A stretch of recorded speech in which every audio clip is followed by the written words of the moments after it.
avec de grands symboles représentant la majesté et le pouvoir. Des dieux et des pharaons mythiques et de grandes inventions technologiques qui ont changé le monde.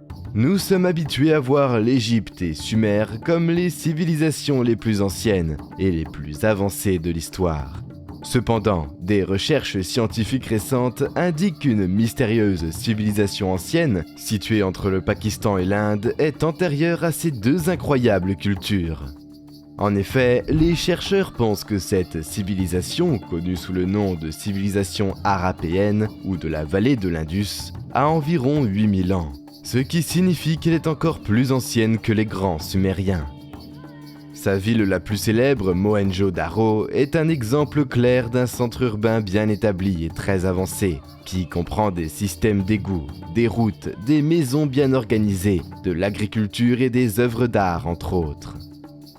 Cependant, même avec toutes les informations que les chercheurs possèdent déjà sur ces peuples anciens, la civilisation harapéenne reste également l'une des plus mystérieuses de l'histoire. Son écriture n'a pas encore été déchiffrée, son urbanisme et ses systèmes d'irrigation étaient même plus avancés que la plupart des villes dans l'Inde moderne. Et la civilisation a soudainement disparu pour des raisons qui ne sont pas encore tout à fait claires. Comment la civilisation harapéenne a-t-elle atteint un tel degré de développement culturel et technologique? Quel était leur secret? Quelqu'un les a-t-il aidés ou étaient-ils les descendants d'une civilisation avancée encore plus ancienne? Et quel est le mystère qui entoure sa soudaine disparition? Avant de commencer, assurez-vous d'aimer cette vidéo et abonnez-vous également à notre chaîne en appuyant sur le bouton de notification afin que vous puissiez recevoir plus de vidéos comme celle-ci. Dans une étude publiée dans la revue Dawn, des chercheurs de l'Archaeological Society of India et de l'île Kharagpur ont examiné différents tests au radiocarbone menés sur divers fragments de pièces de céramique et d'os d'animaux domestiques d'une colonie de Birana, un village situé à 225 km au nord-est de New Delhi. Les chercheurs ont pu établir que cette colonie a au moins 8000 ans. En ce sens, la civilisation harapéenne dont faisait partie ce village dépasserait de moins 1000 ans les anciennes civilisations égyptiennes et sumériennes. Cela modifie complètement notre perception des établissements urbains du monde antique dans cette région. D'autre part, cette étude a également permis d'établir les différentes étapes qu'a traversé la civilisation harapéenne, jusqu'à son apogée vers 3000 avant Jésus-Christ, ainsi que son déclin et sa disparition ultérieure. Le professeur Anindya Sarkar du département de géologie et de géophysique de l'île Kharagpur pèse sur la pertinence de cette découverte. Notre étude repousse l'Antiquité jusqu'au 8e millénaire avant le présent, et aura des implications majeures sur l'évolution de l'établissement humain dans le sous-continent indien. Des études complémentaires indiquent qu'à son apogée, cette mystérieuse civilisation harapéenne comptait plus de 5 millions d'habitants, un nombre exceptionnel à cette époque. À titre de comparaison, considérons la civilisation sumérienne, qui aurait eu une population d'environ 1,5 million d'habitants. La première fois qu'une trace de cette civilisation perdue a été trouvée, c'était avec la découverte de la ville perdue de Harappa en 1921. De cette ville est venu le nom de la civilisation que nous appelons maintenant Harappan. Depuis lors, plus de 1052 villes et colonies ont été découvertes. L'une d'elles est la ville de Mohenjo-Daro. Cette ville est située près du fleuve Indus et est un véritable joyau de l'urbanisme de l'époque antique et est rapidement devenue la ville harapéenne la plus célèbre. Bien que les ruines de Mohenjo-Daro aient été découvertes pour la première fois par un groupe d'archéologues en 1911, des fouilles archéologiques professionnelles ont été menées des années 1920 aux années 1930 par Sir John Marshall, directeur général de l'Archaeological Survey of India. Au début, les archéologues ne savaient pas comment nommer la ville, mais après que leur fouille ait mis au jour de nombreux squelettes étranges gisant éparpillés dans les rues et les maisons, ils ont fini par la nommer Mohenjo-Daro, ce qui signifie les tumulus des morts. Malgré son nom sombre, la ville se distingue comme le premier grand centre urbain du sous-continent indien, et son développement urbain sophistiqué est assez important. Les habitants de cette ville connaissaient non seulement l'urbanisme, mais savaient aussi cultiver, travailler les métaux et s'exprimer par écrit. La ville elle-même était organisée en grilles et ces maisons avaient des pièces séparées pour différentes activités, y compris une cuisine, un salon, des chambres, des patios, des salles de bain et des systèmes de drainage, un peu comme le ferait une maison moderne.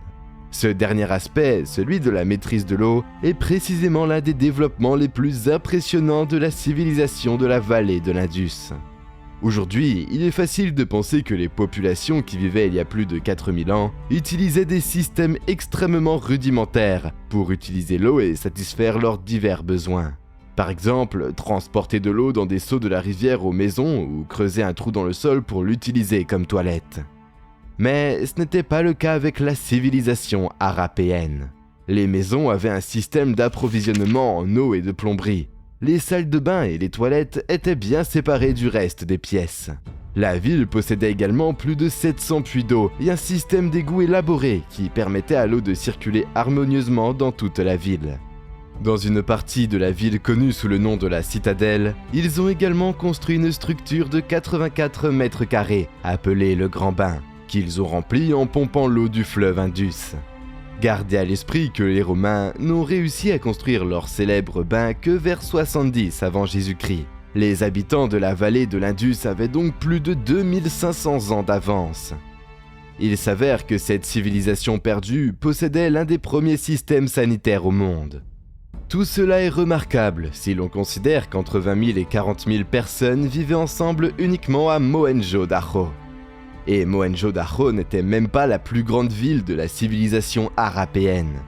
Ce serait la ville de Rakhigarhi, qui n'a été découverte qu'en 1969, et à ce jour, seulement 5% du site a été fouillé.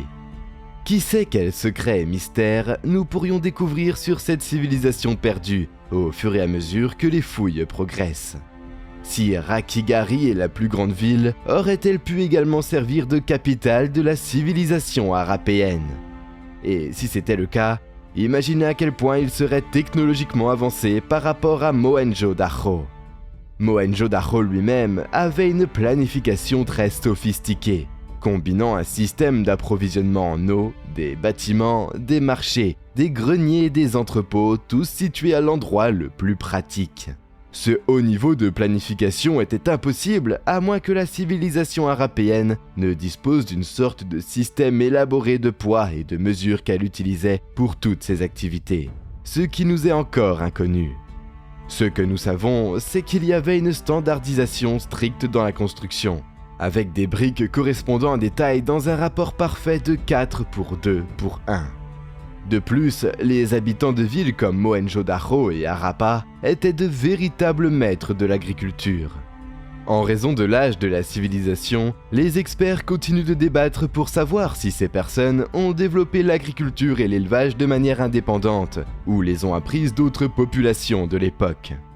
Pour ajouter au mystère, certaines études génétiques révèlent que les populations agricoles de l'Indus n'ont jamais été étroitement liées à leurs voisins agricoles les plus proches, qui habitaient l'actuel Iran et que les experts considèrent comme les premiers à développer l'agriculture dans la région, plus de 10 000 il y a des années. Aujourd'hui, il est admis que la diffusion de l'agriculture s'est faite dans différentes parties du monde, grâce à l'exportation de ce savoir-faire par certains.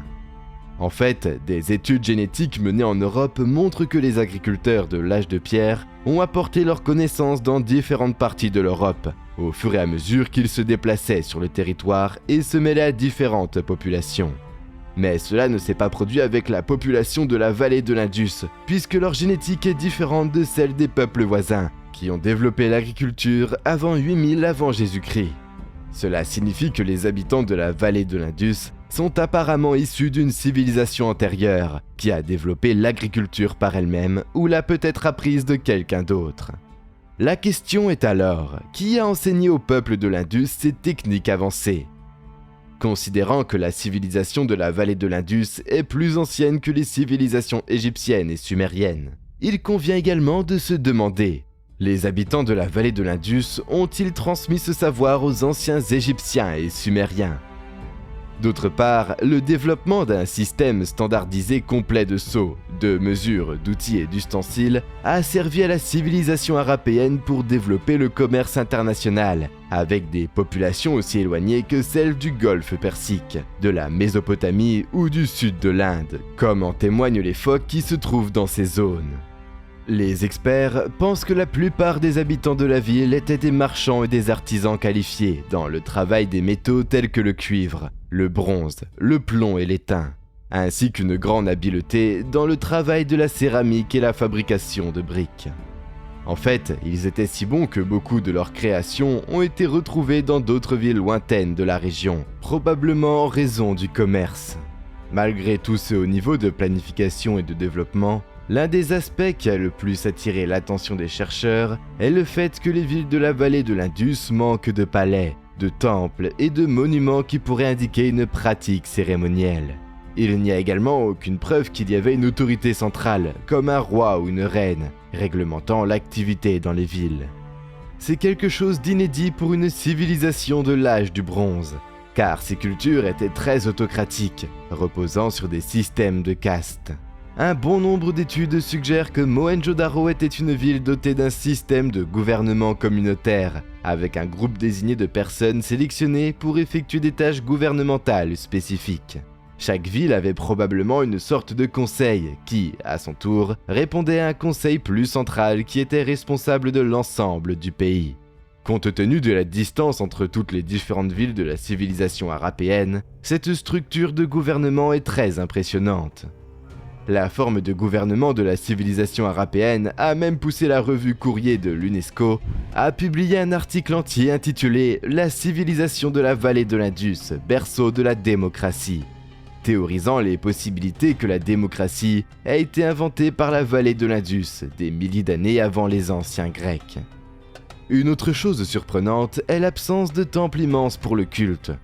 Si nous la comparons aux civilisations égyptiennes et sumériennes qui étaient pleines de temples adorant différentes divinités, cela rendra la civilisation arapéenne extrêmement unique.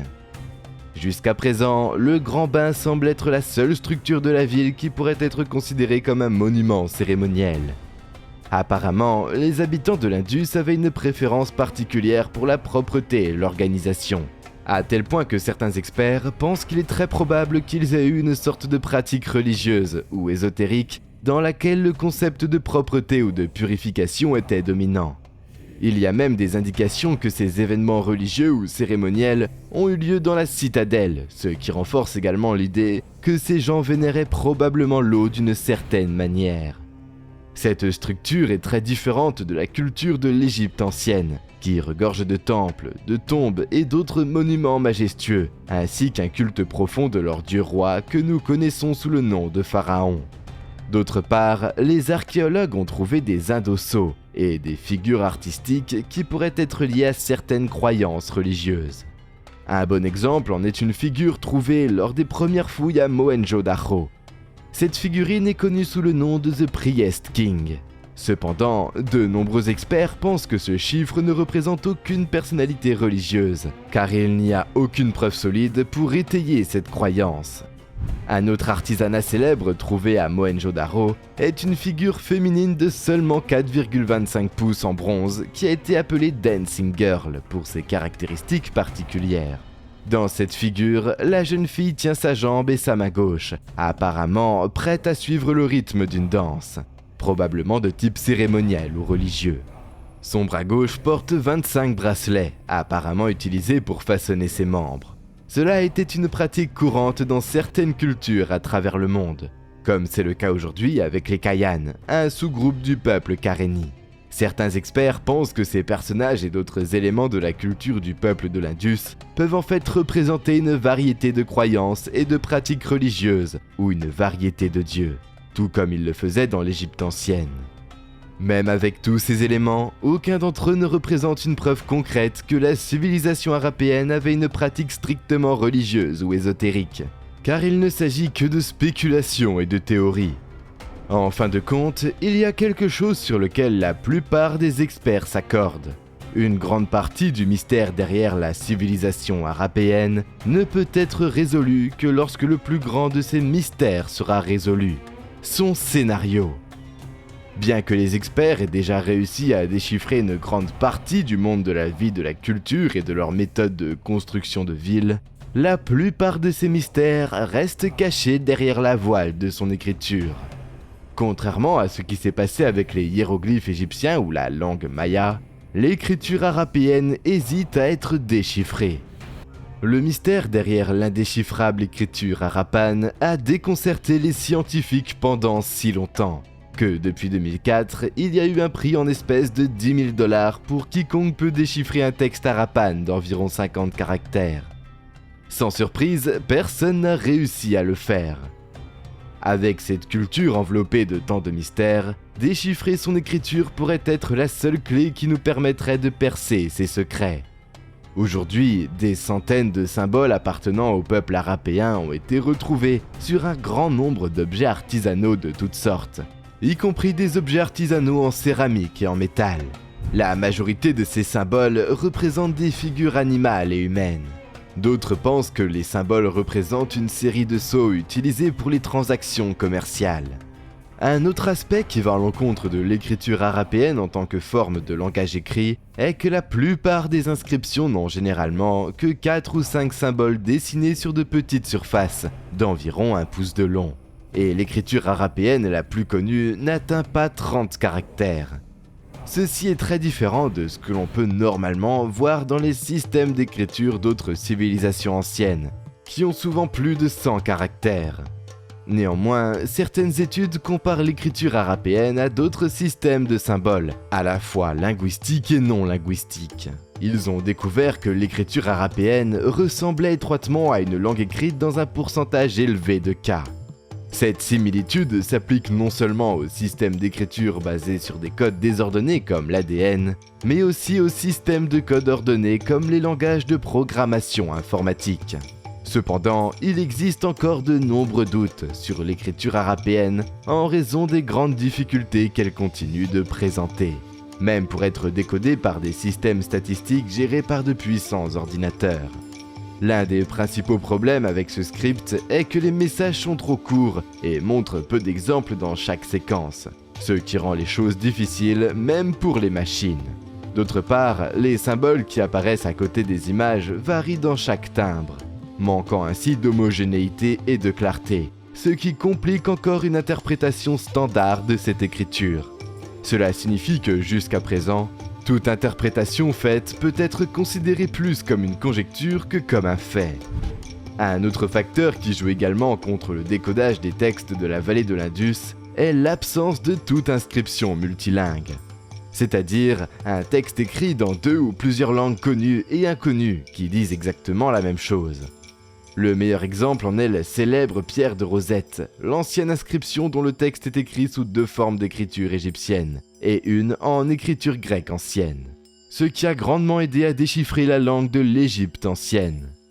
Malgré tous les obstacles et les problèmes qui s'y opposent, le travail pour tenter de déchiffrer l'écriture arapéenne se poursuit. Espérons qu'un jour, nous pourrons déchiffrer le scénario et découvrir les secrets cachés par cette civilisation. Ce que nous savons, c'est que la civilisation de la vallée de l'Indus s'est terminée vers 1700 avant notre ère. Mais ce qui s'est passé exactement reste un mystère. Leurs villes ont-elles été abandonnées? Ou ont-ils été attaqués par des hordes d'envahisseurs venus d'autres régions? Ou peut-être quelque chose d'autre s'est-il passé et que nous ne pouvons toujours pas comprendre? Curieusement, ces questions restent encore sans réponse, car les experts n'ont pas encore trouvé de preuves tangibles. À ce jour, la plupart des scientifiques sont essentiellement divisés en 2 groupes. Ceux qui croient que les villes ont été abandonnées en raison d'une grande inondation ou sécheresse de l'Indus ou de la rivière Gagar-Akra, et ceux qui croient que ses habitants ont été massacrés par des envahisseurs. Justement, cette dernière théorie est celle qui a contribué à donner le nom à la ville de Mohenjo-Daro, comme nous l'avons déjà mentionné au début de la vidéo. Mohenjo-Daro signifie le monticule des morts. Cela fait référence à un certain nombre de squelettes humains trouvés dans les ruines de la ville, lorsque les fouilles ont commencé dans les années 1920. Cependant, mis à part les statues et les structures brisées, seuls ces squelettes humains, qui étaient environ 40, ont été retrouvés. Qu'est-il arrivé au reste des 40 000 habitants que la ville était censée avoir? Certains experts considèrent qu'il est nécessaire d'écarter les théories sur la fin de la civilisation arapéenne aux mains d'envahisseurs armés, car il y a plusieurs éléments qui ne rentrent pas dans cette histoire. Premièrement, il n'y a aucune preuve majeure qu'une invasion à grande échelle s'est produite. Par exemple, il n'y a aucun signe de forteresse incendiée, aucune destruction sur les murs, aucun reste d'armes ou d'armure, et aucun grand nombre de squelettes de civils et de soldats dispersés partout. C'est assez mystérieux si l'on considère que, selon la théorie du massacre, les envahisseurs étaient les anciens Ariens, un peuple qui s'est installé pendant la préhistoire dans ce qui est aujourd'hui l'Iran et le sous-continent indien du Nord. S'il y a eu une grande bataille, où sont les squelettes des combattants et des civils tombés? C'est comme si la Terre les avait subitement engloutis. Cependant, la théorie du massacre reste encore dans l'esprit de beaucoup. Lorsque les premières fouilles ont commencé à Mohenjo-Daro, la première chose qui a impressionné les chercheurs a été de découvrir que ces squelettes étaient retrouvés dans des positions étranges. Un certain nombre de squelettes ont été retrouvés dans le quartier de la Basse-Ville, une sorte de quartier résidentiel, dans ce qui semble être une sorte de rituel funéraire non conventionnel. Mais un groupe de squelettes a été trouvé avec une attitude étrange, concrètement comme s'ils voulaient fuir quelque chose ou quelqu'un. C'est comme si la mort était venue de l'intérieur de la ville et non de l'extérieur. Par contre, les textes védiques pourraient donner quelques indices sur ce qui s'est réellement passé à Mohenjo-Daro. Certains hymnes védiques indiquent qu'Indra, le dieu principal de ces textes, a attaqué les forteresses du Dasyu en y mettant le feu. Dans ce texte, un Dasyu représente tout ennemi non arien, comme les habitants de la vallée de l'Indus. Bien qu'il existe de nombreuses théories étranges, y compris une théorie qui suggère qu'une sorte d'arme avancée a été utilisée pour détruire les habitants de la vallée de l'Indus, certains chercheurs soulignent que la fin de la civilisation de la vallée de l'Indus est probablement venue par des moyens plus naturels. Certains experts pensent qu'une inondation ou une grave sécheresse aurait pu être les causes qui ont forcé les habitants de l'Indus à migrer vers d'autres territoires. Cependant, les chercheurs soulignent également que cette catastrophe naturelle s'est poursuivie dans le temps et que les habitants ont enduré autant qu'ils ont pu, modifiant même une grande partie de leur alimentation, comme en témoignent les restes de nourriture retrouvés dans la région. L'une des civilisations les plus avancées technologiquement de l'âge du bronze, la civilisation arapéenne continue d'être entourée de mystères. Et sa découverte n'a conduit qu'à plus de questions que de réponses. Bien qu'il reste encore beaucoup à découvrir, le plus important est que nous savons maintenant que cette ancienne civilisation a laissé un important héritage historique et culturel. Et si une civilisation aussi importante gisait sous terre depuis des milliers d'années et que nous l'avons découverte qu'il y a 100 ans, imaginez quel autre secret et mystère reste encore caché sous terre. Quels autres chapitres du développement de la civilisation humaine restent à découvrir? Et à quel point les anciens humains étaient-ils vraiment avancés? Dites-nous ce que vous en pensez dans la section des commentaires. Et dites-nous également quels autres sujets vous souhaitez que nous explorions sur notre chaîne. Si vous avez aimé la vidéo, n'hésitez pas à nous laisser un like. Et si vous voulez voir plus de vidéos comme celle-ci, assurez-vous de vous abonner tout en appuyant sur le bouton de notification, afin de ne pas manquer notre prochain téléchargement. Rendez-vous dans la prochaine vidéo.